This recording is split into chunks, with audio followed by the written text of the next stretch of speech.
지금 이제 오늘은 키에르케고르 23쪽입니다. 23쪽. 키에르케고르에 대해서 좀 공부를 하겠는데요. 키에르케고르가 중요한 걸 조금 있으면 이제 아시게 됩니다. 키에르케고르가 왜 중요한가? 왜 철학자들은 이거를 인정하기 싫어합니다. 철학자들은 키에르케고르는 평생의 작업이 평생의 키에르케고르의 관심은 어떻게 내가 그리스도인이 되는가였는데 철학자들은 그걸 싹 빼버립니다. 키에르케고르에서 정말 키에르케고르가 말하고자 하는 것들을 싹 빼버려요. 그리고 당시에 키에르케고르는 인기도 없었어요. 그 시대 배경입니다. 그게. 특히 이제 오늘 이제 키에르케고르를 이제 우리가 왜 키에르케고르가 중요한지 그것이 이제 오늘 칼 바르트로 넘어오는데요. 칼 바르트가 와서 다시 어디로 돌아가는가 하면 성경으로 다시 돌아가는 거예요. 그 이제 배경이 키에르케고르와 칼 바르트가 이어지는 그 시대 상황이고요. 이제 오늘 우리에게 주는 도전이 많이 있습니다. 실존주의 철학의 선구자고요. 불안, 절망을 분석했습니다. 왜 인간은 불안한가? 왜 인간은 절망하는가? 이 실존주의들이 자들이 관심을 갖는 겁니다. 그러나 키에르케고르는 이로부터 탈피하는 길을 제시하는 것. 그것이 하나님을 믿고 신앙 안에서 서는 것. 덴마크 코펜하겐에서 태어났습니다. 아버지는 독실한 기독교인이었습니다. 집에는 오락시설이 거의 없었습니다. 그래서 키에르케고르가 밖에 나가고 놀고 싶다 하면 아버지가 이렇게 했대요. 나가고 싶어? 좋다. 내가 같이 나가자. 눈 감아. 그리고 이제 아버지가 음주실 데리고 다닙니다. 야, 이게 지금 바닷가 파도 소리 들리냐? 네, 그 다음에 여기 백사장 앉아라. 좀 쉬어라. 태양이 막 비치지. 야, 그늘 좀 내가 해줄게. 그 다음에 야, 이제 밥 먹으러 가자. 식당에 들어. 이게 다 지금 상상한 상상. 실제로 안 다니고. 그래가지고 막 집을 매번 눈 감고 아버지가 돌아다 보면 지치잖아요. 그 아버지가 딱 와서, 야, 아버지 재밌었습니다. 그래서 이거를 방한 산책이라고 불렀다는 겁니다. 그리고 이걸 통하여 키에르케고르는 건강한 상상력을 배웠다는 거예요. 집안에서는 철학적 토론이 이루어졌다고 그래요. 그래서 이제 이분이 조금 자수성가한 돈을 벌었기 때문에 일찍 은퇴하고 여유 있는 삶을 살았는데 이때 이제 이 집에 철학자들이 모여서 같이 토론을 하게 되고 키에르케고르도 거기서 듣게 되고 그러면서 이제 사상이 점점 만들어지게 된 겁니다. 그런데 아버지에 대한 큰 실망을 키에르케고르가 하게 됩니다. 아버지를 너무 존경했습니다. 아버지를 너무 좋아했습니다. 우리 아버지는 하나님을 잘 믿는 사람인 줄 알았습니다. 근데 아버지의 정체가 밝혀져요. 그게 뭐냐면 자기 엄마는 옛날 가정부였다. 그리고 그러니까 자기 엄마는 아닙니다. 아버지의 전처죠. 그 전처가 죽자마자 5개월 만에 가정부에서 애가 태어나요. 그게 자기 이제 형제인 겁니다. 그러니까 이걸 발견하는 거예요. 혼란이 되었습니다. 근데 키에르케고르는 이걸 극복하는 거예요. 절망, 불안, 어디로 극복해요? 신앙으로 극복합니다. 레기네와 약혼을 합니다. 그러나 약혼 반지를 돌려보냅니다. 왜냐하면 자기는 나중에 사랑에 대해서 우리가 읽게 되겠지만 하나님이 우리에게 원하는 사랑을 할 자격이 없고 능력도 없다. 그래서 나는 결혼 못하겠다. 이 여자는 딴 남자 결혼해요. 그래 보내요. 그 이후로 모든 책들은 아버지에게 바치는 종교 강의를 빼고는 다 이 레기네라는 여성에게 헌정합니다. 참다운 글쓴이 되려는 고투의 역사가 키에르케고르입니다. 향기 높은 예술성과 엄밀한 사상성의 결합입니다. 자, 그의 작품입니다. 자, 이게 30세 때 적었습니다. 이것이냐 저것이냐 either or. 영어 제목은 either or. 엄청나게 두껍고 복잡한 책입니다. 근데 이 책에서 키에르케고르는 두 가지 삶에 대해서 이야기합니다. 하나는 심미적인 삶, 또 하나는 윤리적인 삶. 심미적인 삶은 뭘까요? 예술가의 삶입니다. 음악을 듣고 재미를 즐기며 문화적으로 사는 겁니다. 그런데 여러분 꼭 기억하세요. 문화는요, 음악은요, 사람을 변화시키지 않습니다. 음악에 100번 갔다 와보세요. 사람이 달라지는 거. 이게 예술의 한계입니다. 마음을 편안하게 할 수 있어요. 그 평안한 것에 메시지가 들어와야 변하는 거지 마음만 평안해가지고는 자기밖에 모릅니다. 심미적인 거. 그런데 키에르케고르는 심미적인 사람도 결국은 절망하게 된다는 거예요. 왜냐하면 계속 그것만 쫓아다니거든요. 어거스틴이 이야기한 유명한 말이 있죠. 나는 하나님이 지었기 때문에 하나님 안에 들어오고 나서야 비로소 나는 안식합니다. 여기 절망이에요. 자, 그럼 보편적인 게 있습니다. 윤리적인 겁니다. 이건 좋은 사람이 되는 겁니다. 칭찬 듣는 겁니다. 영웅적인 삶입니다. 그런데 케르케고르는 여기에도 절망이 있다고 봅니다. 그 절망은 뭐냐면 해결할 수 없는 죄의 본성. 자, 그래서 케르케고르는 이것이냐 저것이냐 책을 이제 출판하고요. 이걸로 인하여 사람들에게 어떤 걸 기대했겠습니까? 그럼 우리가 어떻게 살아야 돼? 근데 사람들의 반응은 이 책을 읽고 너무 좋았다는 거예요. 다 행복했대요. 슬퍼해야 되는데. 그래서 케르케고르가 이렇게 말합니다. 나는 왼손을 내밀었는데 사람들은 오른손을 잡은 겁니다. 나는 왼손을 내밀어서 정신 좀 차려라고 이 책을 적었는데 사람들은 왼손을 잡지 않고 케르케고르의 오른손을 잡으면서 와, 대단한 책이 내렸다는 거예요. 그래서 케르케고르가 그 다음에 책을 또 냅니다. 아브라함 이야기입니다. 믿음에 대한 거. 원래 케르케고르는 믿음에 대해서 이야기하고 싶어요. 작가, 각기 그들이 사랑한 대상의 위대성에 정비례해서 위대해요. 내가 뭘 사랑하느냐에 따라서 내가 위대해지는 겁니다. 사랑의 대상에 따라서 내가 달라집니다. 내가 누구를 사랑하느냐, 우상을 사랑하면 우상과 같아지는 거죠. 사랑은 내가 누구를 사랑하느냐 정비례해서 위대해진다는 겁니다. 자기를 사랑하는 사람은 그 사랑으로 위대해지고 남을 사랑하는 사람은 그 헌신으로 위대해지고 자기가 분투한 대상의 위대성에 따라서 정비례해 또 위대해진다고 말합니다. 자신과 싸운 사람은 자신 이김으로 위대해지고 하나님과 싸운 사람은 그 어느 누구보다도 위대해지고 이래하여 이 땅은 싸움터였다는 겁니다. 자, 이 싸움터에 누가 있나? 아브라함이 있는 거죠. 하나님께서 아브라함에게 이삭을 바치라. 이게 뭐냐라는 거예요. 이거는요 심미적인 건 물론 아닙니다. 재미없습니다. 윤리적인 것도 아닙니다. 아버지가 아들을 어떻게 바쳐요? 이게 뭐라고요? 세 번째 단계 신앙이고. 자, 그래서 여기서 신앙을 이렇게 말합니다. 개별자가 개별자로서 보편적인 것보다 높고 보편적인 것에 거슬리는 것에 절대 순종하는 것. 믿음이라는 사유가 생각이 끝나는 곳에서 시작하는 것. 보편적인 것이 아닌 한층 높은 것을 붙들기 위하여 보편적인 것을 버립니다. 이게 아브라함이죠. 더 높은 걸 붙잡기 위하여 보편적인 것을 버리는 것. 그래서 영웅은 절대 믿음의 사람이 될 수가 없습니다. 왜냐하면 영웅은 보편적인 것의 영웅이거든요. 믿음의 사람은요 외롭습니다. 믿음의 사람은요 박수 쳐주지 않습니다. 다 미쳤다 그러죠. 노아가 방주를 지을 때 미쳤다 그러지. 보편적이지가 않잖아요. 그 산골짜기에 날씨 좋은데 왜 방주를 짓습니까? 근데 믿음의 사람은요 절대자와 관계합니다. 자, 그래서 여러분 이거 한번 보시면 이제 보충교재봅니다. 보충교재 보면 케르케고르가 있습니다. 이것이나 저것이나 30대 나왔습니다. 심리적 단계가 있고 윤리적 단계, 그 다음에 종교적 단계가 있습니다. 믿음으로 도약하는 겁니다. 윤리적인 것과 연속성이 없습니다. 내가 아무리 선을 행해도 구원은 못 받습니다. 구원은 뭐로만 받습니까? 믿음으로 받습니다. 믿음은 뭐죠? 절대자와 관계하는 것. 이게 케르케고르가 말하고 싶었던 거예요. 아무리 내가 선을 행해도 절대자와 관계를 맺을 수가 없는 거예요. 이게 나중에 칼 바르트도 이야기합니다. 인간이 아무리 탑을 쌓아도 그 탑은 바벨탑입니다. 바벨탑은 어떻게 됩니까? 하나님이 그거 볼라 해도 한참 내려오셔야 돼요. 그러니까 보편적인 거하고 윤리적인 거하고 종교적인 거하고는 완전 차원이 다르다는 거예요. 종교적인 건 뭡니까? 신앙적인 거는 절대자에 사로잡혀 사는 게 신앙적인 거예요. 자, 윤리는 보편적인 원리에 의존하지만 신앙은 가장 높은 자리에 있는 분을 개인적, 구체적, 독특한 상황에서 우리를 붙잡는 겁니다. 그래서 하나님과 우리의 끔찍한 간격을 메꾸는 게 뭐라고요? 그 간격을 넘어가게 하는 게요? 그게 윤리나 덕이 아니라 뭐라고요? 믿음이라는 거예요. 신앙. 와, 대단하죠? 자, 이게 은총이고 그래서 예수님이 오신 이유입니다. 그래서 우리 보고 올라오라 하지 말고 뭐 안 하시고 예수님이 직접 오신 이유가 여기 있는 거예요. 자, 그 다음에 이제 또 케르케고르가 죽음에 이르는 병도 적게 되고요. 그리고 나서 이제 케르케고르는 24쪽 가봅니다.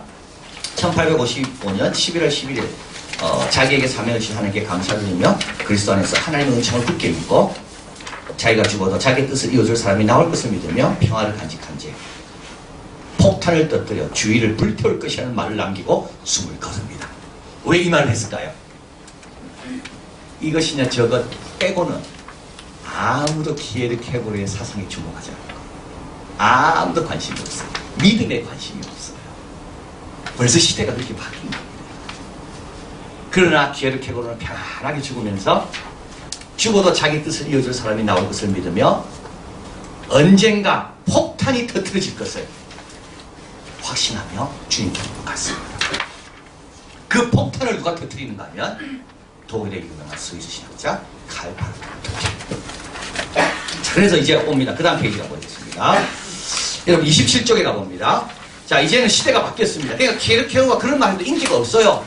믿음 이야기해봤자 사람들이 인기가 없어요. 뭐 도약 하나 뭐 인기가 없어요. 왜냐하면 계몽주의 시대가 됐거든요. 계몽주의의 특징은 과거로부터 자유입니다. 신으로부터 자유, 권위로부터 자유. 계몽주의는 이성을 중요하게 합니다. 믿음 같은 거는 별로 없어요. 그래서 인간이 노력하면 되지, 과학이 발달하면 되지, 인간이 수고하면 되지, 아름답게 노력하면 되지. 그리고 여기에 또 뭐가 공산주의가 막 들어오죠. 공산주의가. 그리고 뭡니까? 뭐가 유토피아가 보이는 것 같고. 믿음은 필요 없어. 믿음은 이제 끝났다. 자, 그 다음에 여러분 보충교재 뒷면을 보세요. 자유주의 신학도 여기 영향을 받습니다. 하나님과 인간의 차이를 인정하지 않습니다. 인간의 노력으로 하나님 원하는 바를 이룰 수 있다고 믿고 있습니다. 인간이 이제는 자신감이 생긴 겁니다. 과학도 발달하고 기술도 발달하고 그리고 성경에 대해서 함부로 판단합니다. 성경에는 오류도 많고 편집도 있고 어저께 잠깐 말씀드렸죠. 창세기 읽다 보면요. 여러분 1장에 보면 하나님이 천지를 창조하시니라. 가다가 가보니까 여호와가 창조하시니라. 하나님 나오다가 여호와가 나와요. 그 다음에는요. 하나님 여호와가 나와요. 이거 이상하다. 왜 갑자기 여호와를 쓰다가 하나님을 쓰다가 하나님 여호와가 나오다가 이게 뭐야 이거. 그래서 어떤 사람들이 학자들이 생각합니다. 아, 요거는 여호와 자를 쓰는 사람들이 모아놓은 거고 요거는 하나님을 표시한 사람이 모아놓은 거고 요 뒤에 거는 이 둘 다 쓰는 사람이 모아놓은 거다. 그래서 성경은 그렇게 짜집게 한 거다. 마태, 마가, 누가 다 다른 이유는 다고 편집한 거다. 왜 예수님의 말씀이 주기도문이 누가는 뭡니까? 주기도문이 짧고 마태는 길고 이거 다 후대 편집한 거다. 그래서 뭐가 됩니까? 성경의 권위가 팍 내려옵니다. 그러니까 종교개혁을 통해서 모든 것의 기준은 뭐라 그랬죠? 성경이라고 그랬잖아요. 근데 사람들이 성경을 파헤치기 시작하면서 성경의 권위가 곤두박질 치는 거예요. 그리고 막 기술이 발달하고 계몽주의 시대가 오면서 이성이 최고다 하면서 신앙에 대한 관심이 별로 없어요. 믿음은. 세속 학문에 대한 의존이 깊어집니다. 그래서 신학자들이 성경은 안 가르쳐요. 성경은. 신학자들이 뭐 역사를 가르치고 철학을 가르치고 그래가지고 붕 떠 있었어요. 근데 뭐가 터지죠? 1차 세계대전이 터져. 1차 세계대전은요, 굉장히 낙관 가운데 벌린 전쟁입니다. 왜냐하면 이 전쟁이 끝나면 모든 전쟁이 끝날 거라고 생각했습니다. 그래서 1차 대전이 시작될 때 많은 사람들이 지원했습니다. 내가 이제 곧 전쟁은 끝날 것이고 이 전쟁만 끝나면 유럽은 평화할 거다. 근데 전쟁이 얼마나 오래 가고 얼마나 많은 사람이 죽는지 이때 사람들이 전부 깨닫게 됩니다. 이성 갖고는 안 되는구나. 이성 갖고는 안 되는구나. 이성은 약한 거구나. 이성은 감정 앞에 힘을 못 쓰는구나. 스피노자가 한 유명한 말이 있잖아요. 알기는 아는데 그대로 안 행하거든요. 이성이요, 감정보다 훨씬 약합니다. 여러분 안 그렇습니까? 이성이 강합니까? 안 강합니다. 머리는 되는데 마음이 안 되잖아요. 이성이 못 이긴다니까요, 감정을. 니체도 그런 말 하잖아요. 내 지성은 당신에게 약속할 수 있지만 내 감정은 약속 못한다.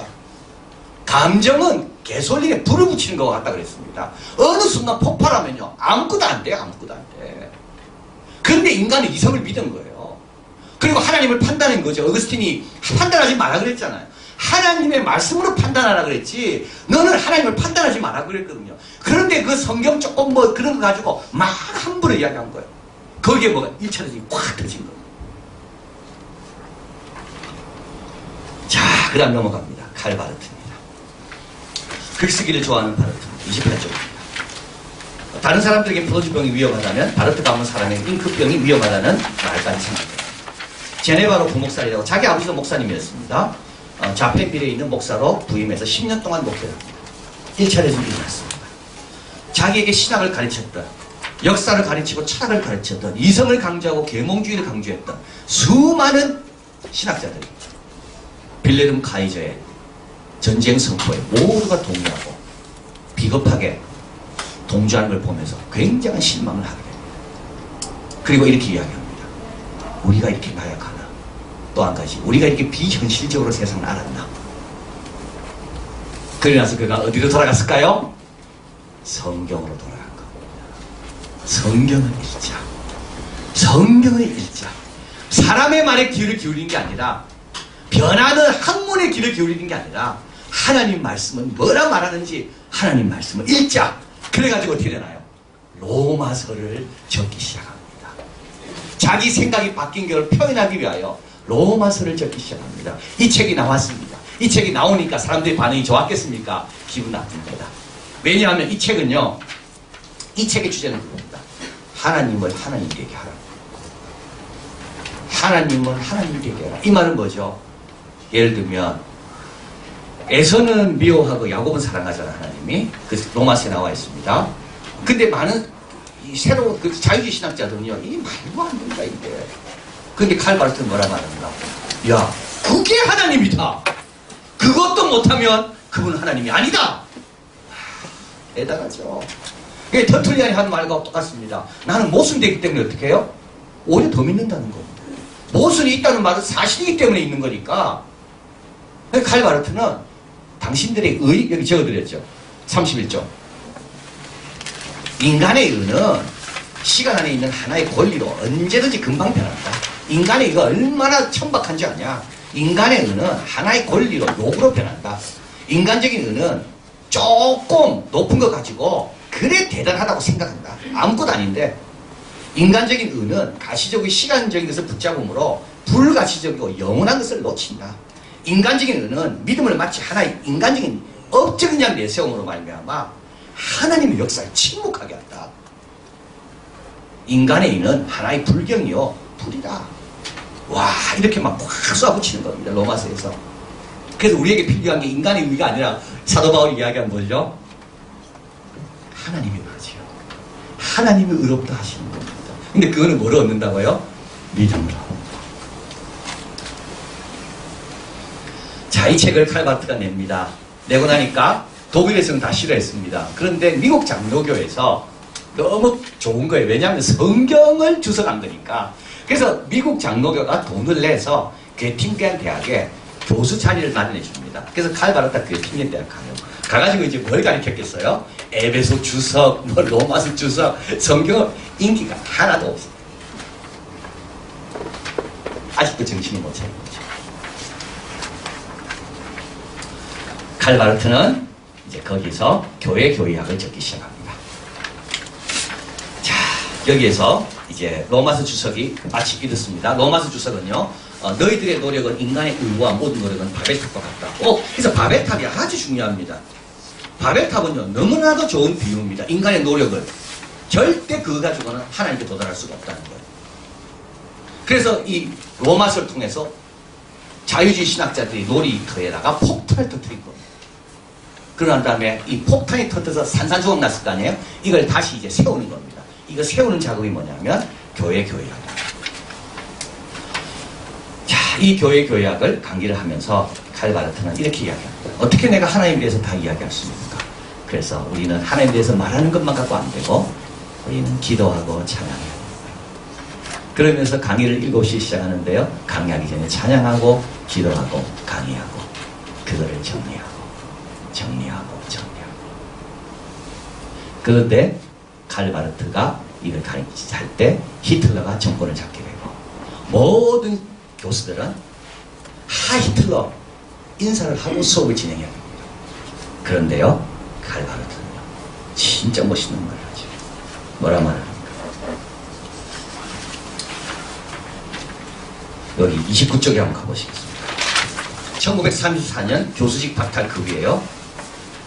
그리스도를 유일한 머리로 모시는 거룩한 교회는 하나님 말씀에서 태어나 그 말씀 안에 머물며 낯선 자의 음성을 듣지 않는다.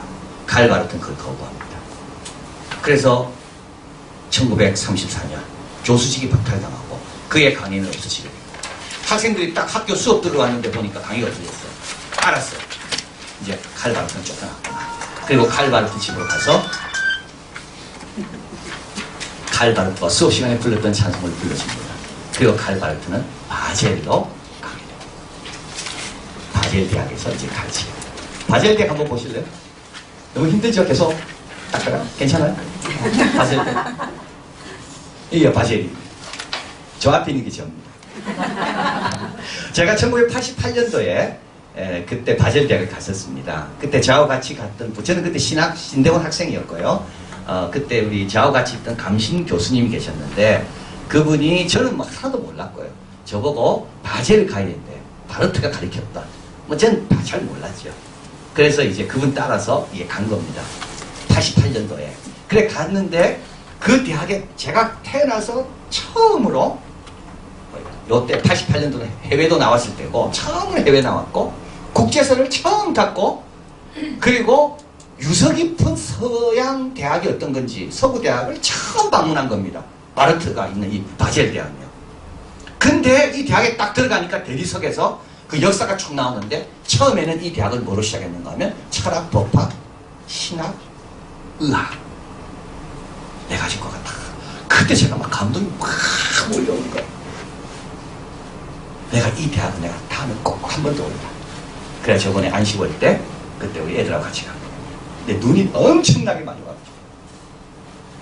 그래서 요 뒤에 보면 운리베르지테트 그저 바젤 자세히 보시면, 확인하고 싶으면 자세히 보세요. 근데 여기서 이제 학교 식당에서 밥을 먹는데요. 독일 사람들은 학생들을 얼마나 배려하는지 식당 가격이 다 다릅니다. 외부인 얼마, 교수 얼마, 학생 얼마. 학생이 제일 쌉니다. 그런데 학생들을 위해서 빵은 공짜입니다.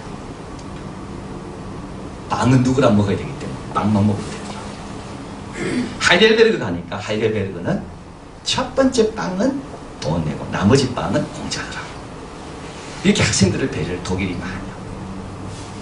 자, 여기 이제 갔습니다. 이제 여기에서부터 이제 처치 도그매틱을, 이 교회 교리학을 이제 쭉 강의합니다. 이 책이 나올 때마다 완전 사람들에게 막 충격을 줍니다. 그리고 이제 로마서 강해가, 로마서 주석이 나오게 되고, 그것이 세계로 번역되기 시작하고, 세계에서 유학생들이 바르트로부터 배우고 싶어가지고 이 바젤 대학으로 막 몰려옵니다. 이 책을 적을 때마다 책이 나와야 되는데 이제 나이는 먹어가고, 그래서 사람들이 이랬겠대요. 이 책이 완간될 때까지는 하나님께서 바르트를 살려주실 거다. 그런데 완간을 보지 못하고 바르트는 이제 죽게 됩니다. 70세 생일입니다. 그래서 이제 바르트는 세계적인 인물이 됐습니다. 그래서 칼 바르트를 보고 파리 대학에서 오라 그래요. 그래서 바르트가 이제 왜 오라 그러냐 가보니까 프랑스의 유명한 한 신학자가 박사학위 논문으로 바르트에 대해서 썼는데 그게 1200페이지입니다. 어색한 거죠. 자기에 대해서 쓴 거예요. 그게 자기 보고 심사하라고. 그게 1200페이지. 자기에 대해서 쓸 게 그래 많은 거예요. 그러고 나서 그때 또 한스킹이라는 유명한 캐톨릭 신학자가 바르트에 대해서 또 책을 썼어요. 그런데 그 책은 얼마나 유명하냐면 교황이 그 책을 교황이 인정하는 대표적인 책 가운데 하나로 넣으면서 바르트에게 앞에 추천사를 부탁합니다. 개신교 신학자에게 교황이 내는 책에 추천사를 받은 책은 그 책이 유일하다고. 이렇게 바르트는 세계적인 인물입니다. 70세 생일입니다. 이제 이게 뭐죠? 조상아가 걸립니다. 그래서 보통 이제 이게 좀 유서 깊은 대학을 가보면 그 대학을 빛냈던 분들의 조상아가 걸려요. 조상아는 돈이 아주 많이 드는 겁니다. 그러니까 아무나에게 맡기지 않고요. 하여튼 그 사람을 잘 아는 대표적인 상징적인 화가가 조상을 그려줍니다. 그래서 바르트 조상아가 딱 걸리고 이제 바르트를 헌정하는 논문이 이제 있게 되고, 그때 이제 바르트 제 아들이 이제 유학원 애들이 쫙 앉아 있는 거 아니에요? 그러면서 막 이렇게 생각하겠죠. 와, 우리가 바르트 제자니까 우리 여기 졸업만 하면 우리는 이제 뭐 직장 가는 건 아무 문제 아니다. 어느 대학이든지 우리도 부를 거다. 우리가 막 부흥격도 있습니다. 이때 바르트가 갑자기 넣습니다. 그게 기억합니다. 키에르 케고르가 이런 모습을 보고 뭐라 해야 할까? 사도들이 이런 모습을 보고 뭐라 해야 할까? 선지자들이 이런 모습을 보고 뭐라 그럴까? 그들은 치입사까지 살지도 못했다. 그러면서 이렇게 합니다. 나의 이름을 갖고 11법을 그러시니 우리에게는 단 하나의 흥겨운 이름이 있을 겁니다. 그 밖에 이름을 드높이는 것은 거짓의 올무가 될 수 있으며 주위 다른 사람에게 지루한 질투심과 완고함을 일으킵니다. 좋은 신학자는 건물을 두루 찾아다니다가 결국에는 다시 밖으로 나오는 사람입니다. 언제나 길을 가는 사람입니다. 선한 사람, 악한 사람, 행복한 사람, 불행한 사람, 그리스도인, 이방인, 서양인, 동양인 그 모두에게 최대한 겸손하게 증인으로 살아가는 사람이 신학자라. 칼바르트는요 실제로 바젤에 있는 감옥에 가서 계속 설교를 했습니다. 미국을 가게 됩니다. 은퇴하고 난 다음에. 미국 가서도 바르트가 가고 싶었던 곳은 미국의 감옥이었습니다. 정말 말씀대로 어디서나 복음을 증거했습니다. 노인이 됩니다. 지난날 우리의 흥겨운 마음으로 부르던 이 루터의 노래, 내 힘만 의지할 때는 패할 수밖에 없도다. 힘 있는 장수 나와서 날 다신 싸우네. 이 노래는 이제는 무슨 노래라고요? 노인이야말로 이 노래만을 의지하여 살아야 하는, 아니 살아도 되는 절호의 기회를 가진 사람이다. 그가 쓴 수많은 글들 300자 페이지짜리가 31권이나 됩니다. 이 처지 도쿠멘팅은요. 그리고 그가 죽기 얼마 전에 이렇게 말하면, 누구에게도 불평할 수 없는 사람이다. 나는 내가 통탄한 것이 있다면 나 자신 오늘 어제 그제 하지 못한 것이 있는데, 그게 뭐냐면 진심으로 감사하지 못합니다. 바르트는 또 음악을 아주 좋아했습니다. 제가 이번 강의를 하면서 그게 이해가 됐더라고요. 저는 라디오는 주로 뉴스만 듣거든요. 왔다 갔다 하면서 뉴스만 듣습니다. 근데 이 강의를 준비하면서 너무 머리가 복잡하니까 뉴스가 안 들어와요. 그 음악밖에 안 들어와요. 칼 바르트가 제일 좋아했던 음악가는 모차르트입니다. 그래서 칼 바르트는 모차르트 위원회 위원이 되기도 하고, 모차르트는 글도 얼마나 잘 썼는지. 그래서 한 친구 이야기합니다. 야, 너 이렇게 글 잘 쓰는데 이걸로 너 먹고 살 수 있는데 왜 어려운 신학에가 고생하냐. 칼 바르트 서재에는 3가지 그림이 있습니다. 자기 책상 앞에는 예수님이 십자가에 달린 제단화 복사가 하나 있고요. 그 밑에 조그만 아버지 사진이 있고요. 칼 바르트가 쓰는 책상은 아버지한테 물려받은 거예요. 그리고 저쪽 입구에 보면 모차르트 초상화, 이쪽 입구에 보면 칼빈 초상화. 그래서 바르트는 이렇게 말합니다. 내가 죽어 천국 가면 내가 제일 먼저 찾아보고 싶은 사람은 모차르트고, 그 다음에 칼빈, 어거스틴. 이렇게 음악을 좋아했습니다. 자, 칼 바르트에서 배우는 게요, 이제 그겁니다.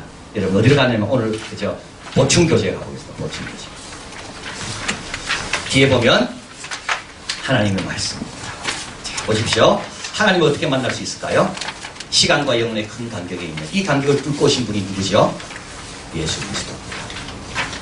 하나님의 자기 계시로서 예수 그리스도, 예수 그리스도를 증거하는 성경, 성경의 기초를 두고 예수 그리스도를 선포하는 설교, 이 3곳에서 우리는 하나님을 만나고 하나님의 말씀을 듣는다.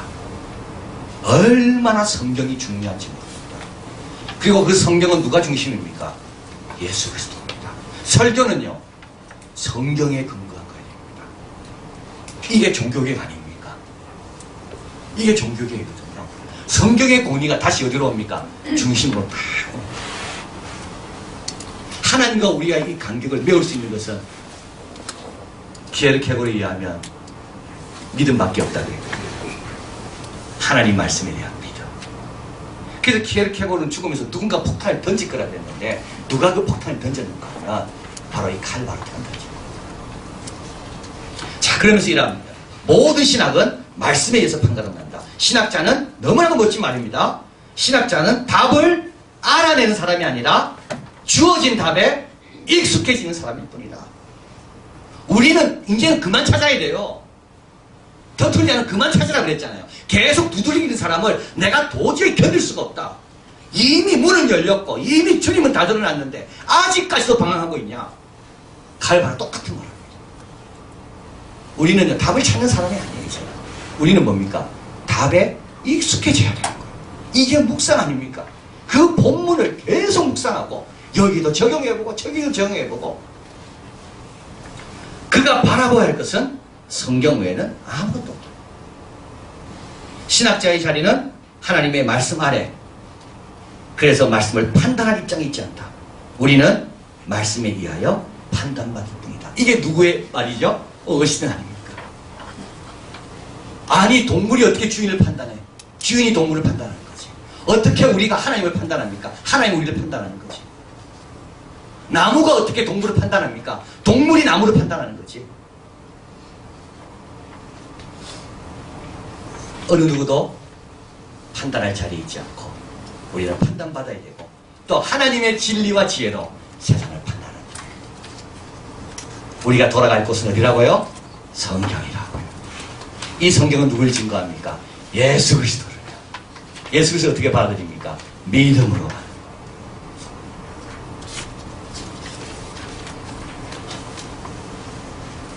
오늘 진도가 너무 빨리 나가네요. 아직도 시간이 많이 남았네. 자, 그러면 이제 예의로 넘어갑니다. 자, 여기서 이제 스토리가 이제 바뀝니다. 이제는 어디로 갑니까? 여기 유학을 많이 왔다 그랬죠. 미국에서 많이 왔습니다. 그래서 미국에서 여기서 공부하고 한 사람들이 이제 미국에 가서 미국의 신학을 바꿔놓습니다. 그 미국의 신학을 바꿔놓는 학교가 있는데 그게 어디냐면 예일입니다.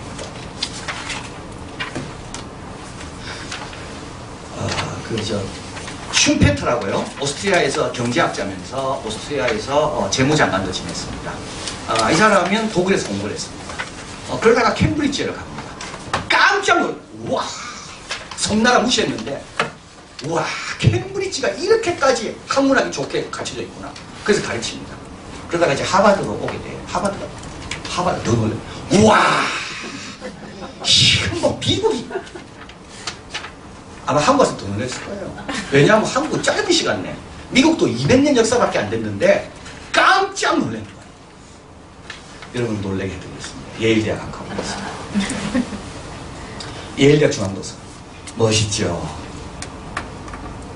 이게 쫙 깔려있다니까요. 이게 하나만 있는 게 아닙니다. 이게 카탈로그 찾는 게 쫙 깔려있어요. 쫙 깔려있어. 그냥 와가지고 찾으면 돼요. 그냥 뭐 제한도 없어요. 제한도 없어. 이게 중앙도서관이에요. 이 도서관이 복잡해가지고 연세대학만한 도서관, 책을 갖고 있는 도서관이 한 50개가 됩니다. 이 대학은 한 900만 권의 책을 갖고 있고요. 한국 책을 분류하기 위해서 한국인이 한 명 고용돼서 그분은 한국 책을 분류합니다. 제가 가서 제 책을 기증하잖아요. 안 받습니다. 아무 책이나 안 받습니다. 기증하면 다 분석합니다. 이 책을 볼 가치가 있는 겁니다. 학생들이 이 책을 읽을 가치가 있는 겁니다. 그리고 판단해서 그 책을 학교에 꼽아놓지 기증한다고 우리 뭐 정치인들이 가서 기증을 안 꼽아요. 안 꼽아. 다 분석합니다. 다 분석. 그다음 와,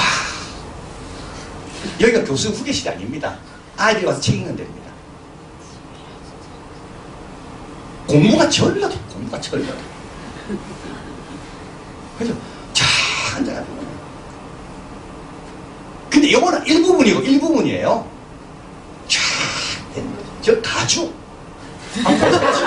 저 나무, 저 등, 천정에 있는 저 조각들. 이게 도서관이야, 이게 도서관. 이게 뭐 딴 게 아닌 거야, 이게. 이 도서관이 10층입니다, 10층. 이 옛날 건물 고딕으로 지어가지고. 근데 이제 오늘 말씀드리고자 하는 라이언드 니버가 여기 온 거예요. 공부하러. 자기는 중부 출신이고 조그만 시골 학교 출신인데 적응이 안 돼. 적응이. 재미가 없어. 이 귀족 학교에 와보니까 재미가 없는 거예요. 자기 동생도 이 학교 옵니다. 리차드 리차드 니버입니다. 근데 그 동생은 또 적응을 잘해. 같은 집에 태어나도 이렇게 다른 거예요. 그래서 동생은 안지가 어떻게 됩니까? 똑같은 아버지 밑에, 목사님 밑에 자랐고 독일의 후손입니다. 똑같은 시골 출신입니다. 근데 동생은요, 이 예의를 빛나는 최고의 교수가 됩니다. 이 형은요, 라이언드 니버 3년 간신히 공부하고 빨리 도망쳐나가요. 근데 난지가 어떻게 됐을까요? 그 대학에서 명예 박사학위도 받고 옥스포드에서도 받고 하버드에서도 받고. 그러니까 길이 그렇게 꼭 한 길만 있는 건 아니더라고요. 이 라이언드 니버입니다. 그 다음 넘어가 보겠습니다.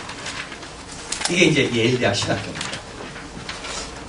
이게 조나단 에드워드라고 미국의 종교 부운동을 일으키면서도 이 예일대학이 제일 자랑하는 신학자입니다. 그분도 여기서 공부를 했습니다. 이제 여기 강의실이 있고요. 여기 기숙사들이 있고 교수 연구실이 옆으로 쭉 있습니다. 여기 이제 이 라이언드 니버가 예일대학에 와서 신학교에서 공부를 하게 됩니다. 그 다음에 자, 여기는 또 신학교 도서관입니다. 여러분 저기 창가에 보면 의자들이 있죠. 책상 2층에 올라가면요 책이 쭉 얽혀있고 책 사이사이마다 저렇게 의자가 있습니다. 저 여자 한 명 아직 공부하고 있죠. 한 명밖에 없어요. 그래서 제가 여기 가가지고 주일날 저녁에 이제 혼자 월요일날 준비한다고 공부하러 딱 앉아있으면요. 아, 천국 바로 가도 좋겠다. 아, 주님, 내 이제 됐습니다. 눈끝이 밑이있어. 이제 됐습니다. 나는 천국 갈 준비되어 있습니다. 나는 바로 가도 됩니다.